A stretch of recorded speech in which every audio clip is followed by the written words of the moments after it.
Welcome to the lecture series of Advanced Java Programming. In today's lecture, we are going to discuss about the Unit 3, that is Java Servlets. So, what is the servlets?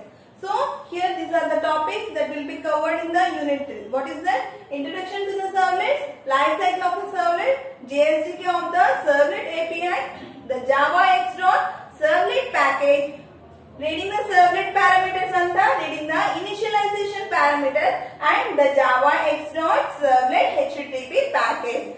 Handling HTTP request on the responses using the cookies and the session tracking, servlet chaining and security issues. So what are the security issues we are providing for the servlet programming? And next, what are the differences between the CGI and the servlets? Let's see the introduction about the servlet. So what is a servlet? So coming to the introduction of the servlet. The servlet programs or servlet technologies are used to create the web-based applications, and these servlets are resides at the server-side program. So the server programming are, we can also say that these are the server-side programming, and by using the servlets we are generating the dynamic web pages. So the servlet technology is a robust and the scalable because of the Java language. Before servlets, we are using the CGI scripting language. So what is the CGI scripting language?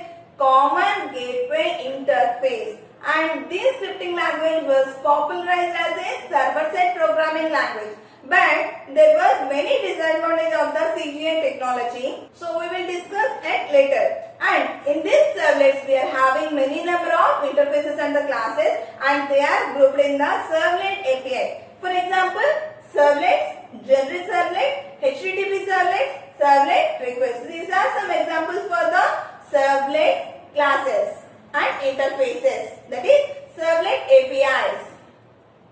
So what is a servlet? Servlet is a technology which is widely used to create the web-based applications. So we are using the servlet programming to create the web-based applications. And let's see the definition of a servlet. To create the web-based applications, we are using the servlet programming. To create any web pages or any web-based applications, we are using the servlet programming. So the servlet programming and the servlet technology is having the API. So what is the API? So the API consisting of the many number of classes and the interfaces. And the servlet is an interface in Java program. So the servlet is a interfaces and the classes. So the servlet is an interface in the Java language by implementing the servlet interface, and we are creating the servlet programs. Next, the servlet is a class. So we are saying that the servlet is a class and it is an interface. Then the servlet classes are extending the capabilities of servers and it responds to the incoming request. So what is the servlet can do? It takes the request from the users and it sends the response to the user. That is the main use of the servlets, and the servlets can respond to any type of the request. Servlet is a web component, and these web components are used to create the web pages, and these web pages are the dynamic web pages. Next, so a servlet is a Java programming language class, and that is used to extend the capabilities of servers that host applications accessed by the means of a request. So every servlet can be accessed by using the host request, and the servlet gives the response for the programming model. Although these servlets can respond to any type of the request, they are commonly used to extend the application's host by giving by the host. And it also web component. So what is that? The servlet, we can also say that it is a web component that is deployed on the server to create the dynamic web pages. And the servlet technology is a robust and scalable. So what is meant by a robust and what is meant by a scalable? So robust means, it is simply means the strong. So in the servlet technology, we are having the strongest memory management technology. And the servlet programs are robust. Why? Because of the storage memory management of the request and the responses. Next, the servlet programs are scalable. So what is meant by scalable? The scalability means, if that is, that an application can can deal with more and more users. So what is that? The scalability means the application can deal with the more and more users by changing the hardware components. So we can change only the configuration of the hardware rather than we are not changing the application. Okay, we can change the configuration of the hardware but we cannot change the application itself. And most of the servlets and JSPs are based on the applications. Use a database to handle the persistent data. So what is meant by persistent data? So if whenever we want to store the information of any servlet or any JSP or any web page, we are using the servlet. So one advantage. So the persistent is the one advantage in the servlet programming. So what is the scalability?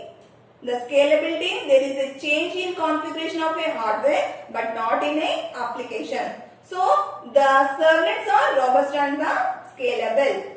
Let's understand a few fundamentals of the web. So what is a basically web? A web is basically a system of internet. So what is meant by a web? It is a system of internet. And the web consisting of the billions of clients and the servers. Those are connected through the wires and the wireless network. Is it right or no? So what is meant by web? The web consisting of the many number of clients and the servers. So what is the client? Suppose Gmail is one client. And what is the server? The Gmail server. So what the servers can receive the request and send the response to the clients. That is the server. And so the web consisting of the billions of the clients and the servers, and these servers and clients are connected through wires and the wireless networks. First, web clients make the request to the web server. So what is that? The web client makes the request to the web server. Then the web browser receives the request and finds the resources and returns to the client and returns to the response to the client. That is the fundamental of the web. So what is the web? The web server receives the request from the client and it sends the request to the server, and the server receives those requests and it gathers the information and the response will be send it to the client. The client uses a web browser to send a request to the server. The server often sends a response back to the browser with a set of instructions written in the HTML page. And all the web pages know how to display the HTML pages to the client. Let's see the web application. The web application is an application accessible from web. Let's see the web application. So the web application is an application accessible from the web, and these web applications are composed of the web component. So servlets, JSPs, filters are examples for the web components, and these components are typically executed in the web servers and gives the response to the HTTP request. So what is meant by HTTP? HTTP means Hypertext Transfer Protocol. So the Hypertext Transfer Protocol is used to communicate the client and the server on the web. And the HTTP is stateless protocol. Why we are saying this is a stateless protocol? That means it supports only one request per connection. That's why we are saying the HTTP is a stateless protocol, because it only supports the one request for the one connection. And the client sends a HTTP request and the server answers with the HTTP page to the client by using the HTTP protocol. The HTTP request can be made by using the variety of methods, but here we are using the only two methods. What are the two methods? That is the get and the post method. Let's understand the difference between the get and the post methods of a HTTP protocol. So these are the difference. So in the first difference, what is the first difference in the get? The data is sent in the header body. What is that? The data. What are the data we are giving for the web page? That will be displayed in the header part only. So in the post method, what are the data we are sending into the web page? That will be in the request body. Okay? While we are using the post method, the data will be sent in the request body.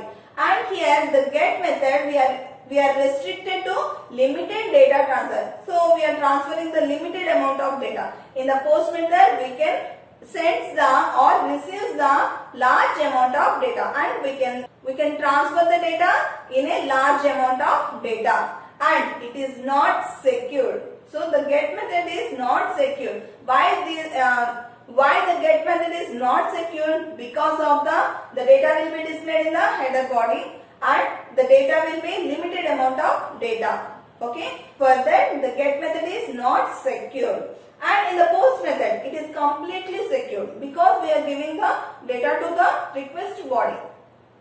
And it can be bookmarked and it cannot be bookmarked. Those are the differences between the get and the post methods. So, before servlets, we are using the CGI, Common Gateway Interfaces. Why these gateways are having some disadvantage? Let's see. So, what is the CGI? The Common Gateway Interface is a standard way of web servers to pass a user's request. So, what is that? The CGI. By using the CGI, we are passing the information. We are passing the request from the client to the servers. And by using the application programs, we are receiving the response to forward the users. And the main advantage is for each request, it starts a new process. But in the servlets, we are not creating a new process for every request. Let's see some advantages over the CGI. Servlets have a many number of advantages over the Common Gateway Interface. In CGI, for every new request, a separate process is created. But in the servlets, a lightweight thread is available. With the lightweight thread, we are presenting the JVM. And these lightweight threads are present in the JVM, and the JVM handles the each request coming from the user. This is the first advantage. And the second advantage, a CGI program needs to be loaded and started for each request, whereas a servlet stays in memory between the request, and the number of requests increases. The servlets achieve the better performance over the CGI. So, in the CGI, we are loading and we are started with the many number of requests, and in that the performance is poor in the CGI program. So, a CGI program needs to be loaded and started for the each request, whereas in the servlet, we stays in the memory between the request, and the number of requests increases in the servlets. And by increasing the servlets, we are achieving the better performance over the CGI programs. Next one, the servlet programs follows the philosophy of the write once and run anywhere. And in one machine, we are writing the servlet program. In many number of machines, in many number of servers, we are accessing the servlet program. That is the philosophy of the servlet program. Write once, run anywhere. And other hand, the CGI tends to be less portable, and the servlets which have the high portable. Java servlets can utilize the Java source from the any source, and we can access set of APIs available with the Java platform. And the servlets are truly object-oriented programming language, whereas the CGI are not a purely object-oriented programming. Whereas a typical CGI programs are using the cookies for session management. The servlet uses the right set of APIs to track the users, and the session depending upon the requirements coming from the user. So, for every servlet program that can be run by a servlet container. Suppose we are creating one servlet program, and that servlet program will be run in the servlet container, and these servlets are generated automatically by using the Java Server Pages, JSPs.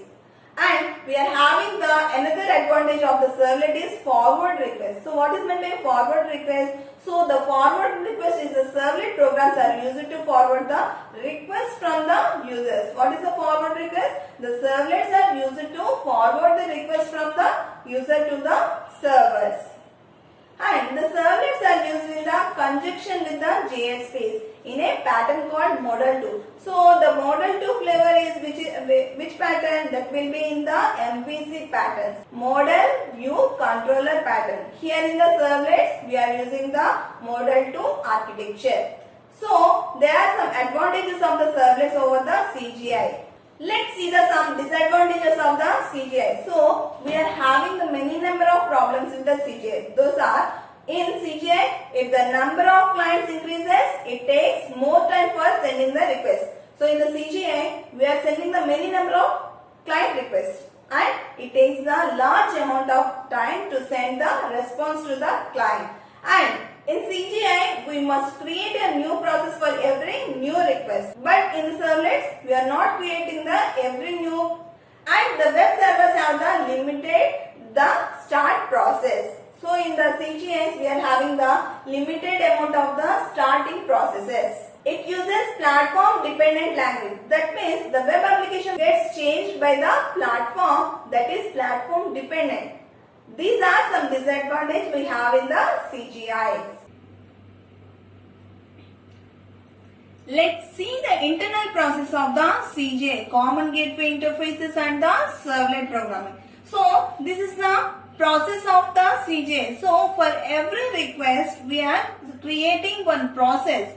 Why we are sending one request? The user sends one request, the CGI can create a new process, and with the new process, the CGI can send a response to the client. So this is the CGI process. And let's see here in the process load, whenever we are sending one request, the CGI can create one process and these process can load into our processor. Okay, so let's see in the processor load, it is the load that will be more in the CGI and we are wasting our memory of our machines. And let's see in the servlet program. So in the servlets, for every request, we are creating one a single thread. That is the lightweight thread we are creating in the servlets. And let's see in the processor load. So in the processor load, it will take the less amount of the memory to store our or to create any lightweight threads. So this is the inside processes of the CGI and the servlet. So let's come to the conclusion. So in this lecture, we will learn what is the introduction of the servlet. By using the servlets, we are creating the dynamic web pages and we are having some advantages over the CGI programs, and we are seeing some disadvantages of the CGIs like this. Thank you students. Thank you for listening this lecture. Thank you.